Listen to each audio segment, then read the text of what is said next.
Thanks, Beth, and thanks everyone. This is really a huge treat for me to mix together my GenSpace world and my IndieBio world. So hold on just a second, let me clear that.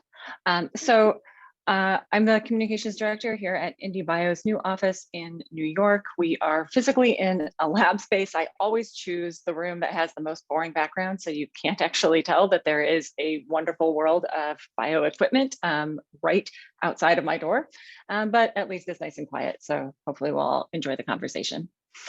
IndieBio has been in San Francisco since 2014. It has helped some of the world's best biotech companies to accelerate through the program that's been running there.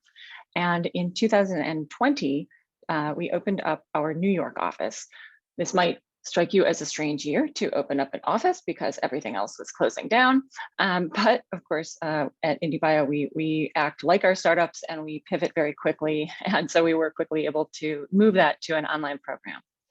Right now, the New York office is in its second program. The program itself is 4 months long. We are coming to the tail end of that 4 months. So we are in our 3.5 month. I cannot believe it's gone by so quickly. And this is the first program of companies where the founders have actually had access to that lab. We opened up our lab space in January. We started to outfit it, and really the founders here are first in terms of the first that we've actually interacted with in person, which is amazing. And so we are really, really excited to really, everything.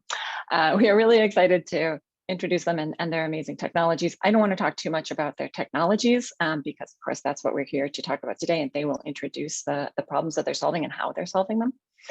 But I want to talk very briefly about IndieBio because I think it's important that everyone recognize that IndieBio is a resource here in New York right now. And we are an accelerator that is going to be here for the long haul. So we will be running future cohorts as well, always looking for people who have amazing ideas using some of their deep technology, right? All of our companies have founders with deep scientific expertise, and they're using that expertise to generate the next world or the next generation of products. We will work with companies across the spectrum of biotechnology. So when some folks think of biotech, they often think human health. Absolutely, we love human health and we work on human health all the time, but we also support companies that are working in planetary health, people who are working in sustainability spaces, people who are trying to change the systems in which we live, our food systems and our production systems.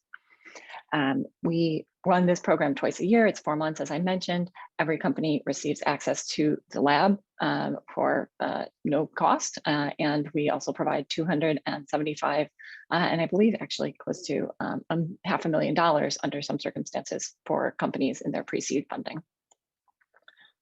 I think that's us. I'm trying to think what the other important details.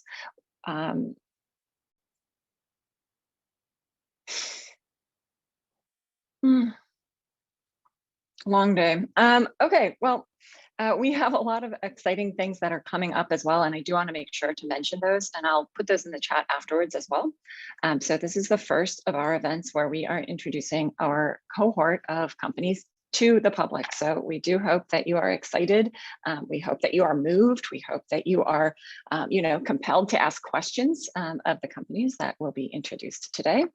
And we hope that you will come back and talk with them again. We will have some future events. I think that they were on the screen earlier, but I can drop a chat or drop a link in the chat where you can also hear the official pitch, the formal pitch from everyone. You can continue to interact, and there will be like a little interview in these other upcoming sessions.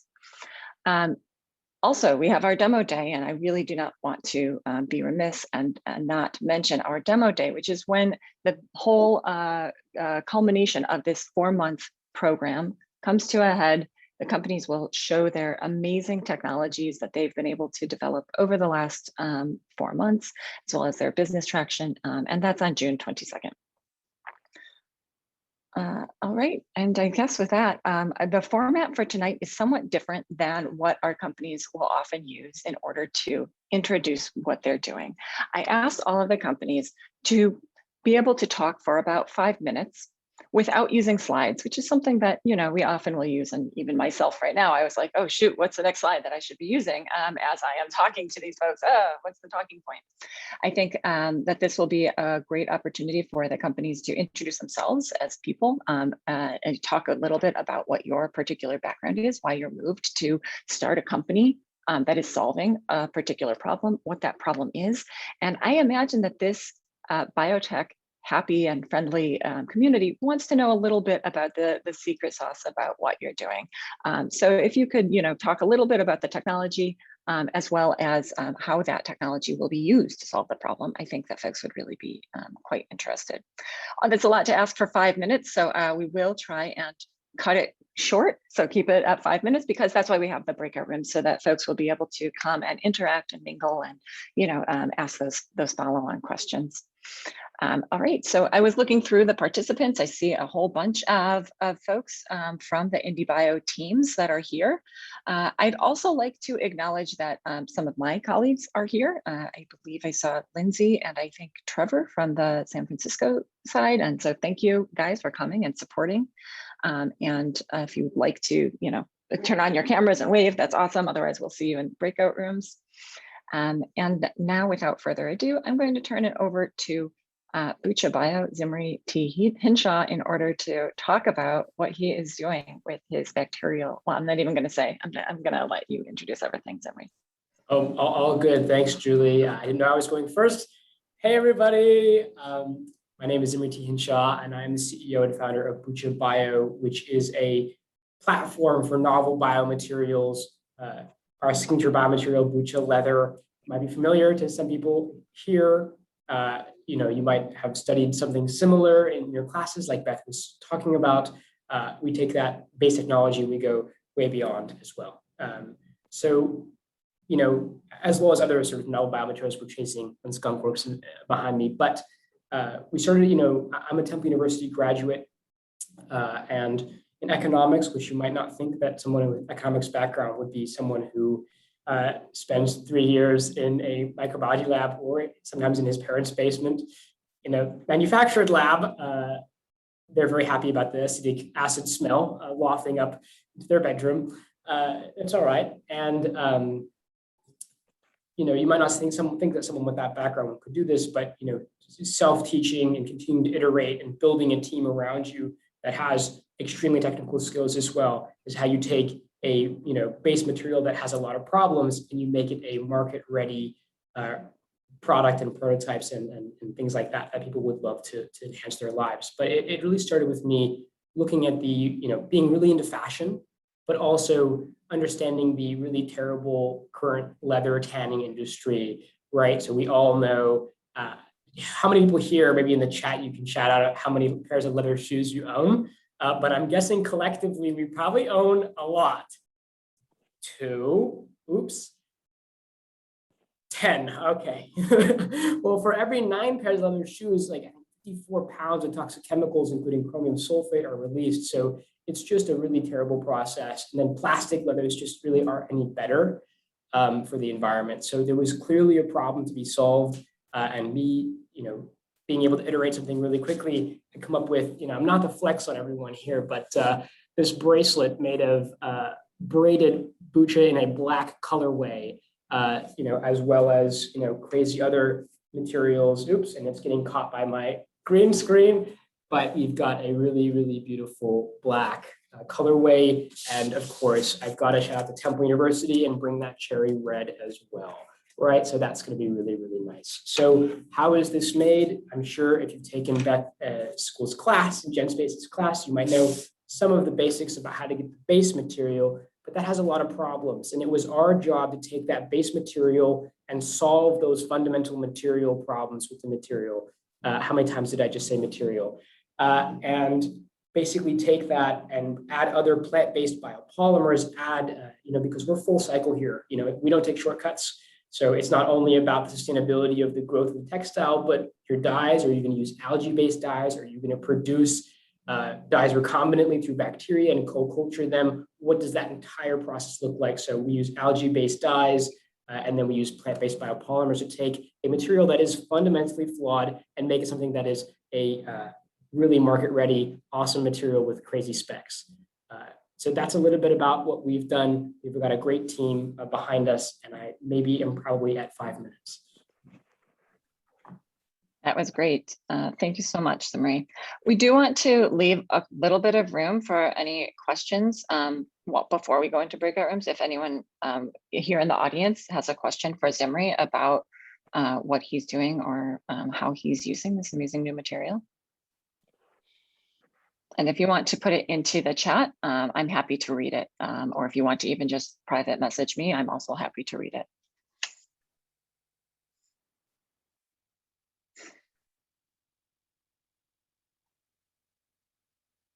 All right, well, if there's no questions right now, I can save them for later. And I will pass it over to Paige Whitehead, the CEO of Nyoka Design Labs.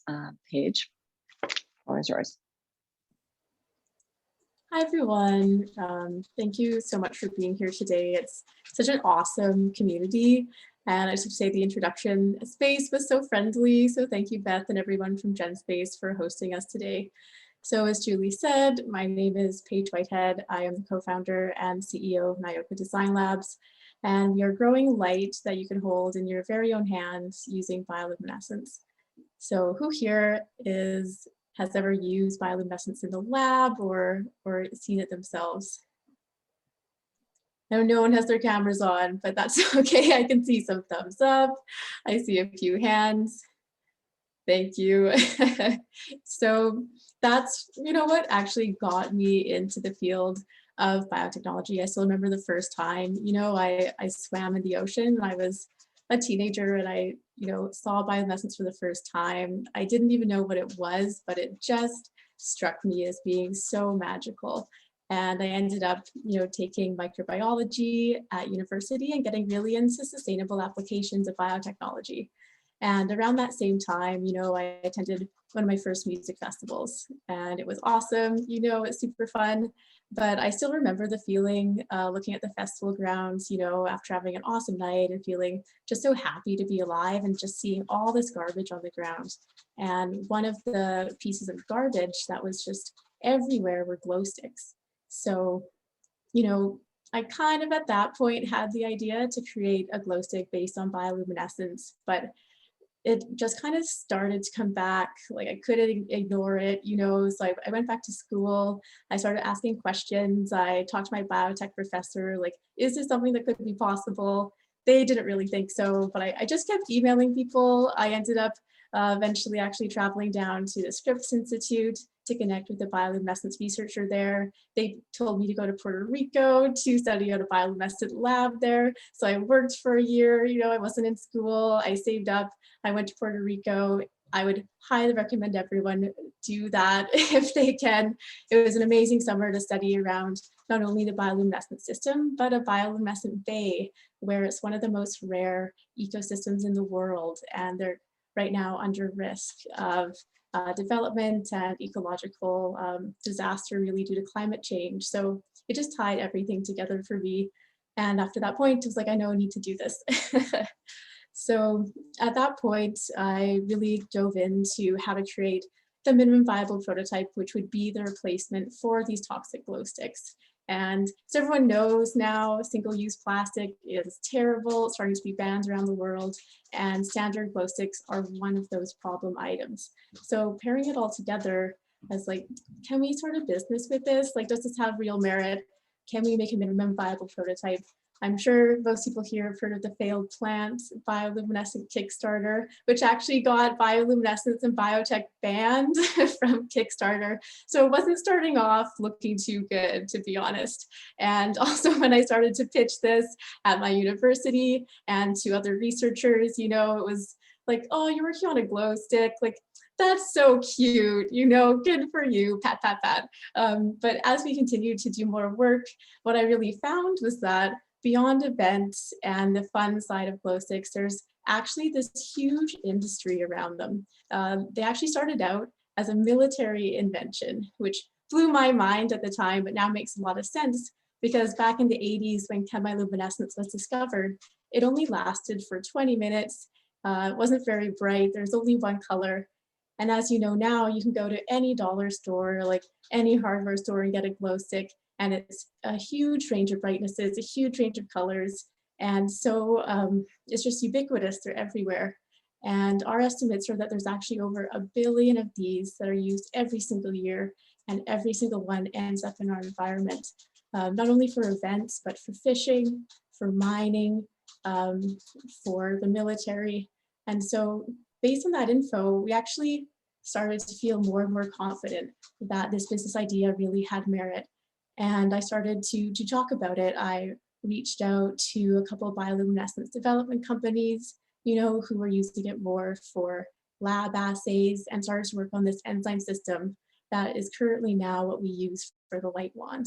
And in my breakout room, I'll probably light one up at the end. So if anyone wants to join in for the last 5 minutes, definitely make sure to be there. I will definitely be showing it off.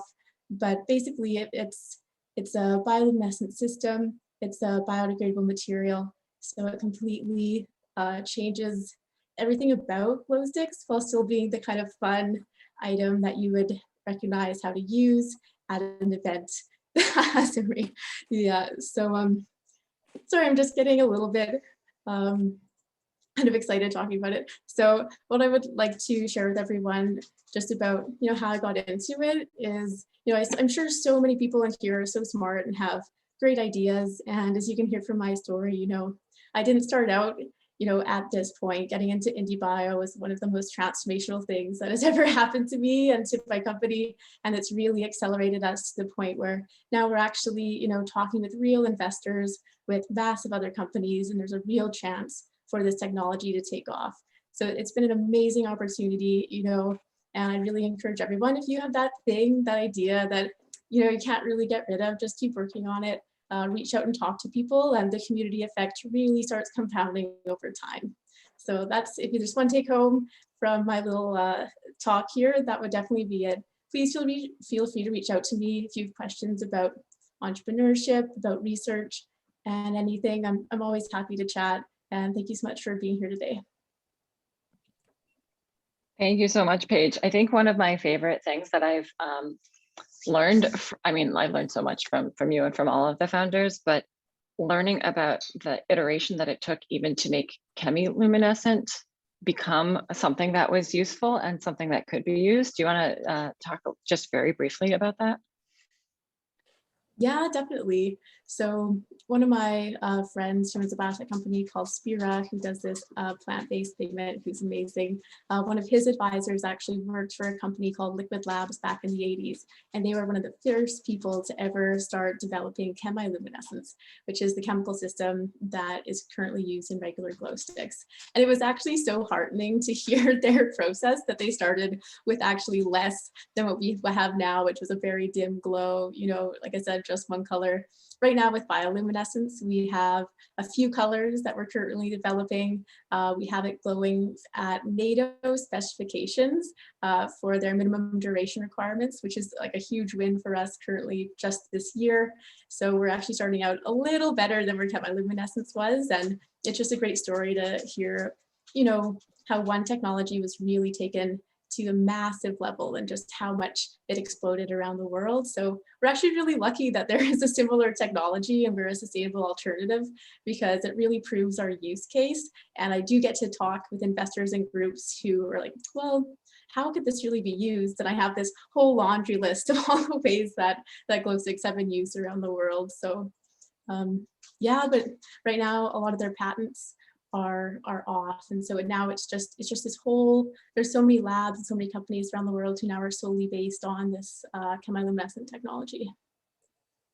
Yeah, amazing, and really, you know, gives hope for just a little bit of tweaking on biology and having a natural process replace that. Thank you so much. Does anyone have questions for Paige other than where can I get one, and can you put it on the screen or something like that?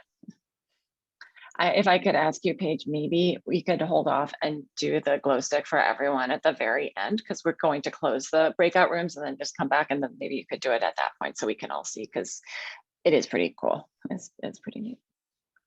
Great, I'd love All right. to, thanks. Wonderful, thank you so much. I would next like to introduce Trill Paulin, Dr. Trill Paulin, the CEO of Free to Feed. Thank you, Julie. I appreciate it. And thank you to everyone for being here and for hosting. I massively appreciate it. As Julie mentioned, I'm Dr. Trill. I am a molecular biologist and I'm the founder of Free to Feed. Free to Feed helps parents navigate infant food allergies, and we started by creating a test strip that will allow moms to test their breast milk for the presence of allergens at home. So we are not going to do a demo in our breakout room because that would be highly inappropriate.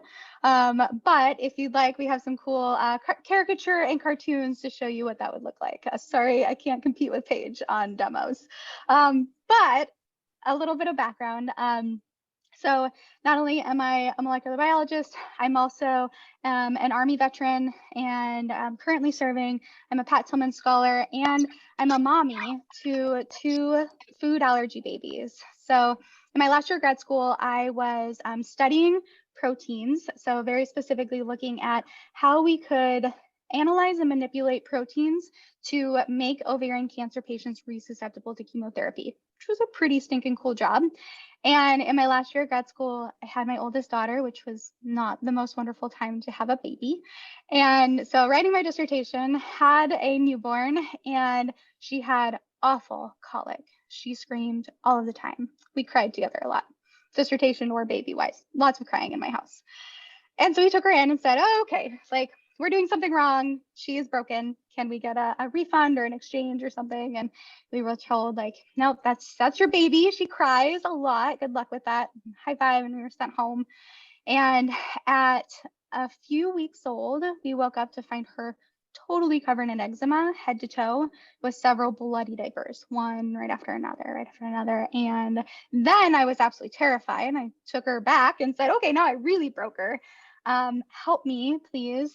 And I was told like, yep, you're right. She's bleeding profusely from her rectum. She'll be fine. She'll outgrow it. Maybe consider removing cow's milk from your diet. And that was the first time that I'd ever heard that something from my mouth could get to my boob and cause my baby pain. And so I said, oh, wow, okay, yeah, I really love cheese, but I can do that. So I removed dairy from my diet and my daughter spiraled. She got very worse very quickly. And eventually she was admitted to the hospital. I think a gastroenterologist just took pity on the eye bags that I think are still permanent now. And they said that she had some sort of severe food allergy and that my only option was to switch to a hypoallergenic formula. And the formula was made out of corn syrup, smelled like sweaty gym socks, and cost $50 a can. And for any of you who have been a grad student, you know that $50 a can formula, not really in the budget, and we didn't qualify for any kind of assistance. So the first 2 things were not fun, the corn that smelled like sweaty gym socks, but the last thing, I quite simply couldn't afford it, and I couldn't go get another job. So I started asking the questions of like, okay, I am a protein expert, that's the thing that I do for a living. If you can make hypoallergenic formula, can I technically make hypoallergenic breast milk? And the answer was, yeah, you can, but it won't be fun. It'll suck, essentially. And okay, well, I've been in the Army for a long time, so I can do suck. Let's do this. And they told me that I needed to go on a very broad elimination diet in order to successfully breastfeed her. So I did. I removed many things from my diet and I breastfed her for a year. I was really skinny. And that's about where like the benefits ended. But I was able to successfully breastfeed her without eliciting responses for my daughter. And I just I did the Army way. I just put my head down, I got it done. And when my second daughter was born with the same problem, my brain exploded. I was like, there's no way I'm going to be able to do this again. And so first I started looking at the research behind, okay, where's the science, where's the research? The first time I was in grad school and like didn't really take the time to look at the science behind all of this, which is irony in a whole nother place. But when I did that, when my second was born, first I was just completely appalled because most of the information I was given as a first-time mom didn't actually match the information that I saw in the research, which is that most parents are told that when they eat and consume something, it's going to stay in their breast milk for weeks on end, which as a room full of scientists, probably most of you are like, where is it hiding for weeks on end? Like, is your Ben & Jerry's in your toe? Where is that? And quite simply, like, then, you know, a lot of breastfeeding women's boobs are just going to be straight up Ben & Jerry's, which sounds lovely, but isn't actually factual. So with that, first I was angry that, like, I lived in this state of fear that if I accidentally ate something, I would contaminate my breast milk for weeks on end and hurt my baby. And then in the midst of that, I, in all of the rest of the irony in the world, was working for a dairy processing facility. So I was running a lab for a dairy processing facility and learned that the food manufacturing industry had a simple little test strip that they could use to test cow's milk for cross contact of other allergens. For example, if they ran soy milk on the same equipment. And so I was literally teaching lab techs how to use this technology and test, like, for example, egg in cow's milk, and was like, oh man, I wonder what would happen if I snuck into a closet and I squirted some breast milk on this thing. So I did, and that was about almost 3 years ago, and it's a little bit more complicated than that. And that's when I started this journey to figure out, okay, well, what does that mean? And so for the nerdy wonderfulness that is in the room, what our secret sauce is a Venn diagram, if you will, of what actually transfers to mom's breast. So what goes from your mouth to your boob, because a peanut doesn't look like a peanut anymore when it gets to your breast. Thankfully, that would be very, very painful. So no, like, shooting broccoli florets out of your boob. So that first, what does the peanut actually look like when it gets to your breast? The second is, what is actually allergenic for children? So if it gets to your breast, does it cause a problem? So what's allergenic for children? And then third is, what won't cross contact with natural human breast milk proteins? Because we don't want any false positives with any of these proteins we're looking for. And that's where our secret sauce is, right in the middle of those three things. So we have grant funded research specifically looking at what does food look like after mom's digestive system has gotten done with it. What does transferability look like? How do we support parents in this process? So today we offer one-on-one personal consults that literally walk parents through elimination diets and reintroduction strategies with my own experience and science, backing me and my team. And typically right now, today, it takes us about 2 to 3 months to navigate with parents, first getting to happy, healthy baby, and then figuring out what actually elicits a response for their baby. But with our testing capabilities, we would take that from 2 months to 5 days, and then be able to support mom through her entire breastfeeding journey, allowing her to have an open, sustainable diet long-term while promoting her breastfeeding experience as she moves forward with all the love and empathy that she deserves, or he deserves, whoever is lactating at the moment. So with that, again, I'm Dr. Trill, been free to feed. Honored to talk to you all, and would love to tell you more about our mission in the breakout rooms. Thank you so much, Trill. That was great. I am pausing for questions, but we're not getting a lot. So I'm just going to ask the audience to feel free to cut me off. I'm very happy if people are so excited that they have questions. Otherwise, I'm going to continue. And so thank you very much, Trill. Very, very compelling story as always. And next I'll introduce Brian Klein, the CEO of BrickBuilt Therapeutics, to talk about the product that he is bringing to market. Hey everybody, I'm Brian Klein. I'm co-founder and CEO of BrickBuilt Therapeutics, as Julie said. And to nicely transition off of Trill's discussion with us, I was born with teeth, so believe me, I did not have a breastfeeding problem. That was not an option for my mother. And that comes in, it nicely transitions to what BrickBuilt does as well. So we are an oral microbiome therapeutics company. And so you've been hearing a lot about the microbiome over the last about 10 years. There's a lot in the fecal transplant space. It's really all gut, occasionally some skin. And that's because of how we've divorced dental health from the rest of the body. And that's not unique to just the US, but it is a problem. And we in the US have not figured out how to, kind of stuff your face and your head back onto the rest of the medical body that we have to deal with. So my journey to where we are now, I'm a molecular microbiologist by training, PhD at Tufts University. And then prior to that, I actually got introduced to microbiology very early on. In high school, we were playing with plates, and I saw microbes growing on, Petri dishes, and some were orange and red and yellow, and I thought that was super cool. Not many people thought it was super cool, and so I was like, all right, this is for me. And then in college, I was like, how can I put together a few things that I really like? And I was like, oh, microbiology, this was cool in high school. What can I do at this small liberal arts school? And there was a professor who used to do research on oral health. And so I just said, let's test, coffee and tea and see if they're antimicrobial. And that's how I really got into wanting to follow this track in oral microbiology and the microbiome. And so I dabbled there for a couple of years and then moved into my PhD, which was on microbe interactions, specifically in the pathogen that causes gum disease. And then for my postdoc, I got to do some really fun stuff where I studied the salivary and nasal microbiomes of elite athletes. And so it was like run around the track a bunch of times, get them to spit into a cup or swab their nose and see how maybe what they're doing for working out or eating, in conjunction also with indoor track. So training inside versus outside and how weather and temperature affects nasal and salivary colonization. And so that was super cool. And in about 2016, I said, I want to make a company around this, but that wasn't a thing because it was gut microbiome and no one cared about anything else. And so I spent 4 years leading groups at a wonderful gut microbiome company, Vedanta Biosciences, and learned kind of how industry works and what these live biotherapeutic products are. And then once we got into IndieBio, started the company BrickBuilt. And so you can think of us as the microbiome companies for the gut, which use isolates from stool to fix diseases like C. difficile, IBD, cancer. We're doing that for the mouth, which actually has way more people, and the prevalence around the world with oral disease is ridiculously high. And so, probably everyone who's listening right now has had cavities.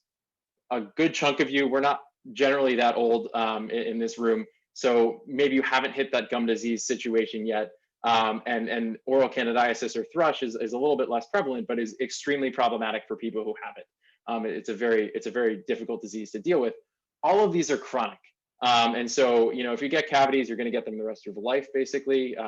If you get gum disease, you're going to be dealing with it until your teeth fall out. And thrush comes back and forth because really all we have are these blunt antibiotics and antifungals to get rid of it.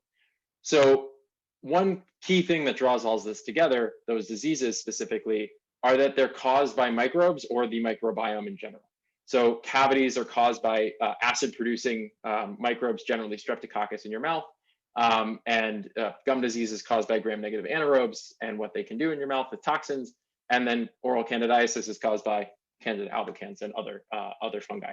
So, we're at the point now where we mechanically treat things in the dental world. It's like, how can we drill? How can we pull your teeth out? Let's give you veneers. But there really isn't a good microbiome solution in that space. And about 20 years ago, they made it even worse by saying, let's just give everyone broad spectrum antimicrobials. So it's like, if you get gum disease, here's metronidazole, or here's tetracycline. And these things are really bad can't give them to pregnant mothers. You can't give them to people under 18. It causes C. diff. So there's a lot of issues there. And it's even worse for fungal because they don't work and it's, there aren't any options there. So what we're bringing forward, we're isolating microbes from the oral cavity and healthy foods that you generally consume and putting those back in specific mixtures to fix a given disease. And we're doing this on the therapeutics route. So these aren't probiotics. They're actually going to go through clinical trials and they will be approved and provided by a dental professional of some type. Maybe one day when we have dental and medical hooked back in together, you can actually get a prescription from your doctor and not just your dentist. But that's a little bit more pie in the sky than even making new microbiome drugs.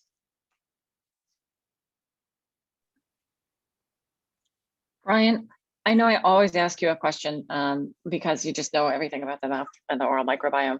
And as you were talking about cavities being a chronic disease, I was wondering about the role of genetics in either having a particular saliva that encourages like the growth of the right Streptococcus species, or is that strain passed, from parent to child, et cetera? That's a great question. So there is a role in each microbiome niche of genetics, and environment tends to play more of a role than genetics does. So, but that varies. So they've done some great twin studies. Those are mostly for gut. There's a couple for skin, which Oliver might be able to talk to. And in the mouth, the real genetic problems that cause oral disease. So people with Sjogren's disease, which has some genetic component too, which causes dry mouth and dry eye and just a lack of saliva production, that does cause gum disease. So people who have Sjogren's will likely have gum disease issues throughout their life. And so there are some genetic components there. The environment tends to be a bit more. So for cavities, you're really giving them that option to thrive. But the point you just made, so way before fecal transplants was cool. I mean, a lot of people in this room have probably done a saliva transplant with a deer one. And so, you transfer, there's a wonderful paper in 2014 that showed that we transfer millions of microbes every time we kiss. And so, that's for good and bad, because it is well known at this point that generally in pathogens, there's been less in the commensal side, but pathogens are transferred horizontally and vertically. So if you have the gum disease causing pathogens, and if your mother or your father, most likely the kids will get it as well, and vice versa. Excellent. Well, thank you. And I like the comparison to a fecal transplant with kissing. All right. Nice segue and introduction to our next company, however, and Oliver, thank you for highlighting the fact that we do actually have a lab space here at Rockefeller, because it looks like you are still in the lab. And so I'm happy to introduce Oliver Worsley, CEO of Sequential Skin. Thanks, Julie. To check, can you hear me? I can hear you, yes. Okay, great. Yes, this is not a virtual background. It's no green screen. This is real, in real life. Good to meet all of you, and really good to share some of our stories with Sequential Skin. So my name's Oliver. I'm the co-founder and CEO of Sequential Skin. As you can probably work out, I was born in the UK, so I was born in London, educated in London or the UK. And then I found myself meeting a professor that was doing really novel, innovative sequencing work. So he was looking at the cardiac epigenome, which means sequencing the DNA from heart cells between healthy patients and diseased patients, and looking at these modifications to see if we can find new biomarkers or we can find new sort of areas of drug development. So I really wanted to work in his lab, but he told me he was moving to Singapore. And so I said, well, if I have to spend 4 years anywhere, Singapore sounds like a great place to be, so let's do it. So I went to Singapore for 4 years for a PhD. And Singapore is interesting because it's very innovative. Tech is a big thing there. The government's pouring money into it. So it gave me a real opportunity to think outside of just the lab bench in science. And I say that I'm sat at a lab bench, but it has given me a great opportunity to think, we can translate some of this into our business and use it. So I use my background in genetics. Oliver, you've gone on to mute somehow. I don't know how. Sorry, technology doesn't work with me sometimes. Is that better? You can hear me? Yes, thank you. Okay. I'll keep an eye on that button in case I hit it again by accident. So kind of just skip to Singapore and technology, kind of really pushing you for the technology. I wanted to translate the science that I'd learned in my PhD into a relevant field. And skincare is a big thing in Asia, as it is becoming more kind of, especially in this younger generation, the preventative, people are living longer. They want to make sure they're doing everything they can to be healthy. So I saw this as a really good opportunity because skincare is such a big industry, but there's really limited technology. It's imaging devices which aren't reproducible.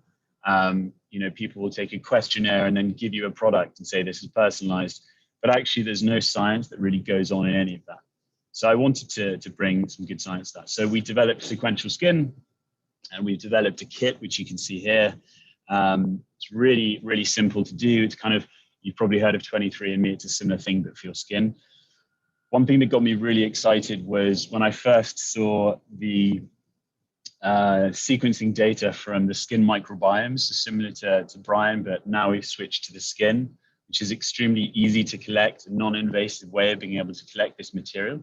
When I first saw this information about the skin, I was so excited because it's just this amazing, colorful Sankey plot of, going from sort of genus to strain, species to strain. And you see how different everyone's skin microbiome is, and it's so unique.